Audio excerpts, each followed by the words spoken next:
Tidak boleh negara sebesar Indonesia memiliki pemimpin yang gampang ciut nyalinya, digertak negara sebesar apapun. Setuju?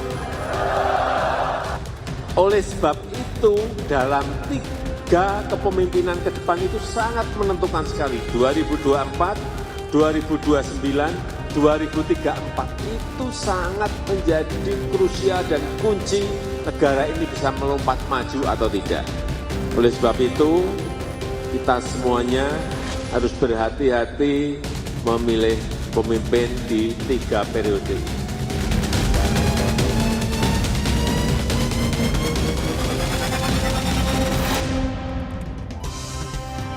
Presiden Joko Widodo hingga kini belum menentukan arah dukungan di Pilpres 2024 dan sepertinya arah dukungan itu juga sudah hampir pasti dialamatkan, tinggal 2 bakal capres yakni Ganjar Pranowo ataupun juga Prabowo Subianto. Dalam kesempatan terakhir bertemu dengan relawan, Jokowi menekankan pemimpin Indonesia selanjutnya harus punya nyali besar dan jangan ciut jika digertak negara lain. Lalu kira-kira siapa 2 baca pres yang akan menerima tongkat estafet kepemimpinan dari Joko Widodo ke depannya? Kita akan bahas sore hari ini bersama dengan Direktur Eksekutif Lembaga Survei Indonesia, Jayadi Hanan. Selamat siang, Mas Jayadi. Selamat siang, Mei. Ya, oke. Mas Jayadi, kalau misalnya kita baca nih, Jokowi menekankan pemimpin Indonesia selanjutnya harus punya nyali besar dan jangan ciut jika digertak negara lain. Apa makna dari pernyataan Presiden Jokowi ini? Ya, ini sekali lagi sebetulnya itu bisa mengarah ke siapa aja ya. Tapi kalau kita spekulasi lebih detail, tampaknya itu lebih mengarah ke Prabowo. Kenapa begitu? Karena Pak Jokowi itu kan membaca hasil riset opini publik ya, seperti survei.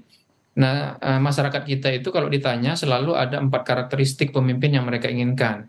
1 itu merakyat, 2 itu jujur bersih, yang ketiga itu tegas berwibawa, yang keempat itu pintar gitu. Nah, biasanya dalam survei-survei itu yang memiliki karakter lebih, yang dianggap memiliki karakter lebih tegas berwibawa adalah Prabowo Subianto gitu. Nah, karakter yang disebutkan Pak Jokowi itu kan cenderung mengarah ke karakter yang lebih tegas, lebih berwibawa, dan itu kan biasanya dikaitkan dengan figur mantan tentara dan sebagainya kan. Dan itu kan jelas mengarah ke Prabowo dari sisi itu.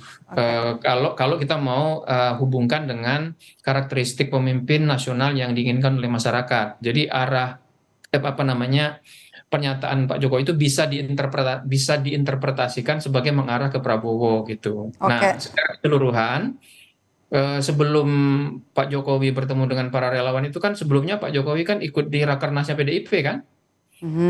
Nah, di Rakernas PDIP kan statement-statement Pak Jokowi mengarah ke mendukung pimpinan partainya kan, calon dari partainya sendiri yaitu PDIP. Jadi kalau kita sandingkan 2 peristiwa itu maka wajar kalau sampai hari ini masyarakat termasuk juga para pengamat menilai bahwa Pak Jokowi sampai hari ini seperti yang Anda bilang tadi dukungannya masih di antara 2 itu, minimal secara pernyataan ya, secara formal yang muncul di permukaan. Apakah itu diikuti dengan tindakan-tindakan yang konkret di lapangan? Nah, itu kan kemudian sangat tergantung kepada interpretasi dari masing-masing. Mas Jayadi, Anda kan bilang kalau mau diinterpretasikan apa yang disampaikan oleh Jokowi soal harus punya nyali besar, pemimpin jangan ciut dengan kalau digertak negara lain, ini kan mengarahnya ke Prabowo Subianto. Ini sepertinya seperti mengamini apa yang disampaikan oleh Projo, oleh Budi Ari saat kala itu beberapa waktu lalu yang bilang kalau inisialnya P. Ya, P kan bisa Pranowo, bisa Prabowo kan. Ya, inisialnya kan Pak. Jadi pernyataan-pernyataan seperti kan bisa dianggap bisa membuat berkata juga. Tapi memang sekali lagi saya kira kalau kita bicara soal tegas, tidak mudah ciut dan sebagainya, itu kan biasanya mengarah ke figur. Kalau gitu kita mesti nunggu hari Sabtu nih, karena Projo kan bakalan mendeklarasikan dukungannya kemana. Ini bisa menjadi representasi dukungan Presiden Jokowi? Nggak bisa juga kan, Projo kan pendukung Jokowi, relawan Jokowi. Tidak bisa apa yang disampaikan Projo itu langsung dianggap sebagai sikap Jokowi, meskipun bisa juga kan gitu. Jadi sampai hari ini saya melihat memang Pak Jokowi mengambil posisi cenderung memberikan kesan ke masyarakat bahwa dia mendukung dua-duanya gitu. Dan itu memang tidak mudah bagi Pak Jokowi kan kalau mendukung hanya Prabowo Mhm. Subianto kan agak sulit menjelaskan. Dia kan kader PDIP, selama ini kan didukung PDIP juga gitu. Tapi kalau Pak Jokowi hanya menyampaikan dukungannya untuk untuk Ganjar Pranowo, maka bagaimana orang akan bertanya bagaimana dengan kedekatan Pak Jokowi selama ini dengan Prabowo Oke. Oke. dan seterusnya ya. Apalagi sampai Mhm. hari ini Pak Prabowo masih menjadi salah satu menteri yang masih terus-menerus mengadakan acara-acara bersama Pak Jokowi gitu. Oke. Jadi sinyal-sinyal yang disampaikan oleh Pak Jokowi itu sampai hari ini tetap akan ditangkap oleh masyarakat sebagai Baik. Pak Jokowi mendukung dua-duanya gitu. Oke. Nah, yang untung siapa di sini? Kalau dukung dua-duanya.